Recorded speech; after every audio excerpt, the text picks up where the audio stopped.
हमारे प्रिय श्रोताओं और मित्रों, आज मैं एपिसोड में मैं आज आपको बताना चाहूँगा कि भारत में दो तरह की संस्कृतियां कई सदियों से रन कर रही है। एक संस्कृति वह है जिसको हम श्रमण संस्कृति कहते हैं और एक संस्कृति वह है जिसे हम मनवादी संस्कृति कहते हैं। श्रमण संस्कृति हमेशा कर्म पर विश्वास करती है और मनवादी संस्कृति हमेशा भाग्य पर विश्वास करती है। एक कहने का मतलब यह है कि एक अपने मेहनत की कमाई खाना चाहती है, दूसरा परजीवी है, दूसरे पर आश्रित है। तो इस तरह यह संस्कृति हमेशा दो तरह की भारत में रन कर रही है, जो मुख्य रूप से है। और भारत में ही नहीं, अगर ये देखा जाए तो इसकी यह मनवाद की काली छाया पूरी दुनिया की संस्कृति पर है।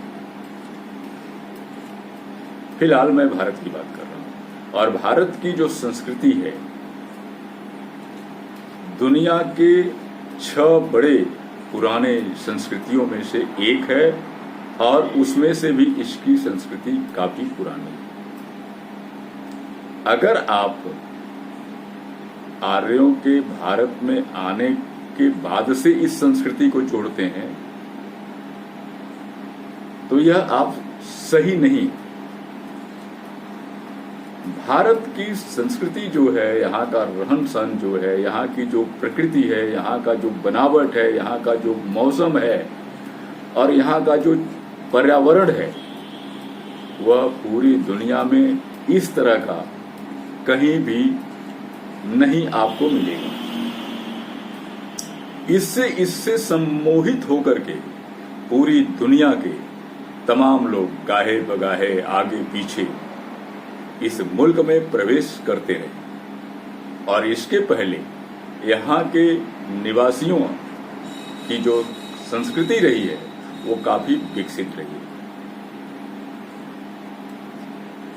एक मैं कहीं पढ़ा था कि यहाँ के जिसको ब्राह्मण लोग चारों वेद कहते हैं, वह वेद यहाँ के तमिल भाषा में पहले से ही उपस्थित था, जिसका संस्कृत में अनुवाद करके चारों वेद का अलग अलग नाम दिया गया।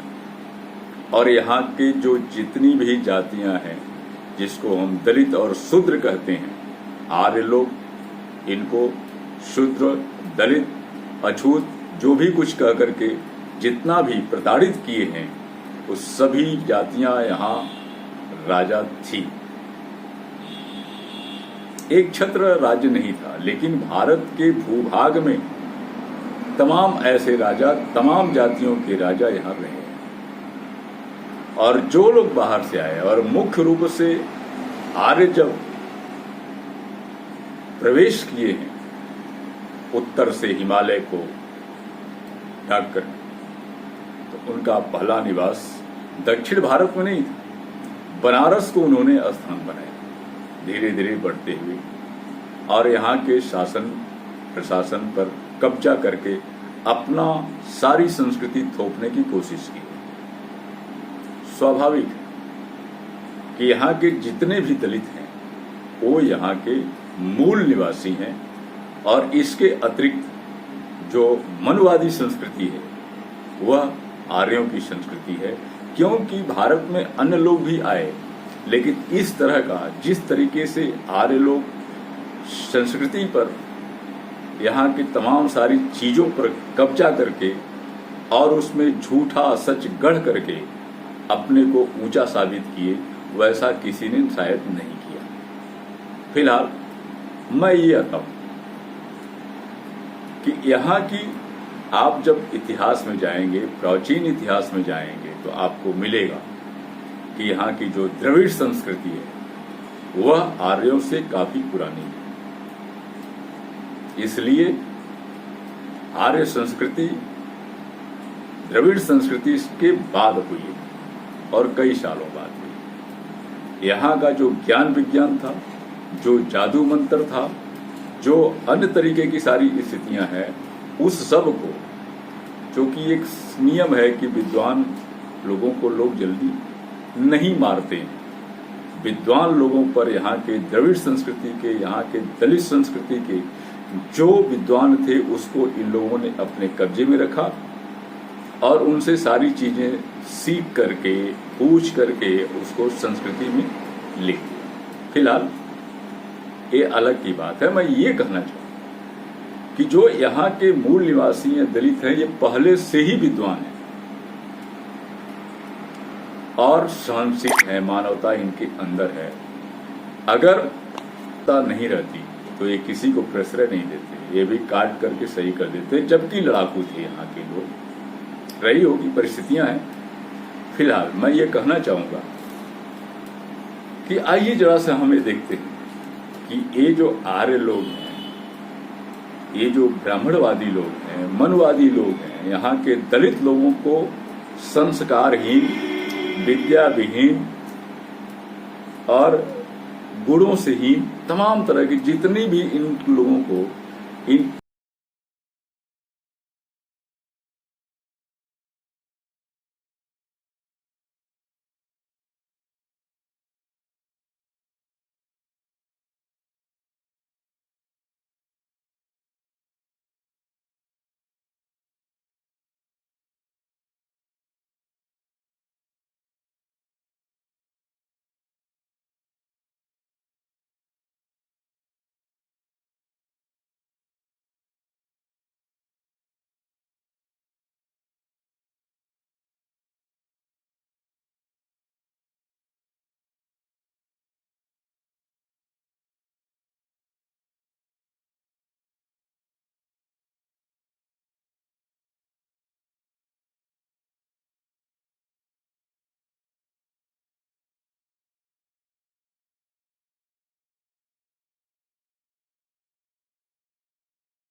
होगा।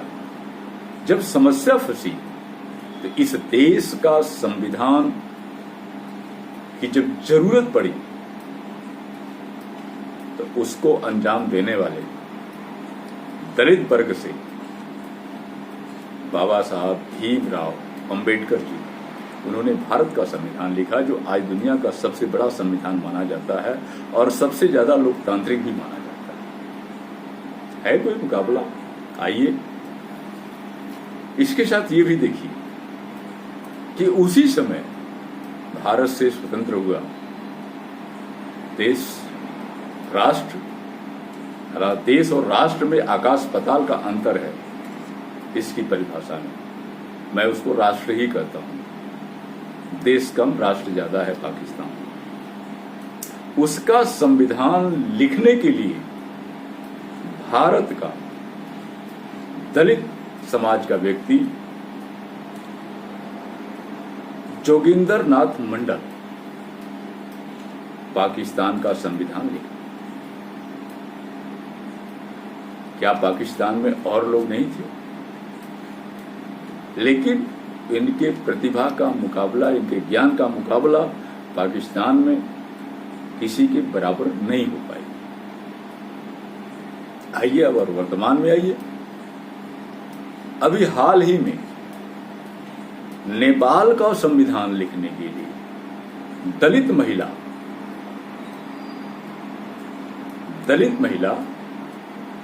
कृष्ण कुमारी परियार नेपाल का संविधान। क्या नेपाल में जो पहले एक राष्ट्र था आज वो देश है? मैंने कहा ना कि देश और राष्ट्र में अंतर है। राष्ट्र तब तक था जब तक वो हिंदू राष्ट्र के रूप में जाना जाता था।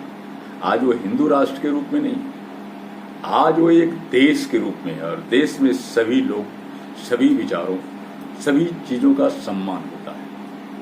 और भी चीजें हैं, कभी मैं इसमें अंतर आप लोगों को बता दूंगा विशेष एक अलग से वीडियो में। तो देखिए, कृष्णा कुमारी परियार एक दलित महिला है और वो नेपाल का संविधान लिख करके अपनी प्रतिभा को दिखला दिया कि देखो हमारे में क्या क्षमता है। आइए और भी मैं आता हूं। तमाम सारे दलित लोगों का यहाँ बताना समय का को ज्यादा खींचना है, इसलिए मैं सीधे सीधे अब आता हूं। आप देख लीजिए, वर्तमान में जब से भारतीय राष्ट्रीय कांग्रेस का अध्यक्ष एक भारतीय दलित, दक्षिण भारतीय दलित मल्लिकार्जुन खड़गे जब से अध्यक्ष बने, कांग्रेस शीर्ष की तरफ उठना शुरू हो गई है और निश्चित तौर से उठी, इसमें कोई दो राय नहीं। आप देख लीजिए, मेरे कहने का मात्र मकसद ये है कि दलितों को अवसर की आवश्यकता है और इस अवसर पर मनवादी लोग बरगद की तरह, गिद्ध की तरह एकदम उसको दबा करके बैठे हैं कि ये उठने न पावे, क्योंकि इनको डर है कि दलित जब सामने आ जाएगा ठीक से, सारे लोग एक जगह हो जाएंगे, बहुत मुश्किल हो जाएगा हमें अपने इस झूठ की तमाम संस्कृतियों को बचाना। इसलिए दलित लोगों को चाहिए कि अपने प्रतिभाओं पर गर्व करें और उनके बताए हुए सारे रास्ते को अख्तियार करें। अन्यथा दूसरे के पीछे, इन मनवादियों के पीछे जाने का मतलब है सिर्फ आपका व्यक्तिगत लाभ हो सकता है, समाज का नहीं। इसलिए अपने समाज, दलित समाज बहुत बड़ा समाज है, उसकी संख्या यहाँ 85% गिनी जाती है। इस चीज को मजबूत बनाना आवश्यक है और अपने प्रतिभाओं को जानना भी आवश्यक है और उन प्रतिभाओं पर आगे बढ़ करके समाज को एक नई दिशा देने की जरूरत है। इसी के साथ मैं आप सभी लोगों से विदा लेता हूं। अगर मेरी बात आपको अच्छी लगे तो एक लाइक अवश्य करें, कमेंट करें और मेरे चैनल को सब्सक्राइब भी करें। इसी के साथ आप सभी लोगों से मैं विदा लेता हूं। आप सभी लोगों को बहुत बहुत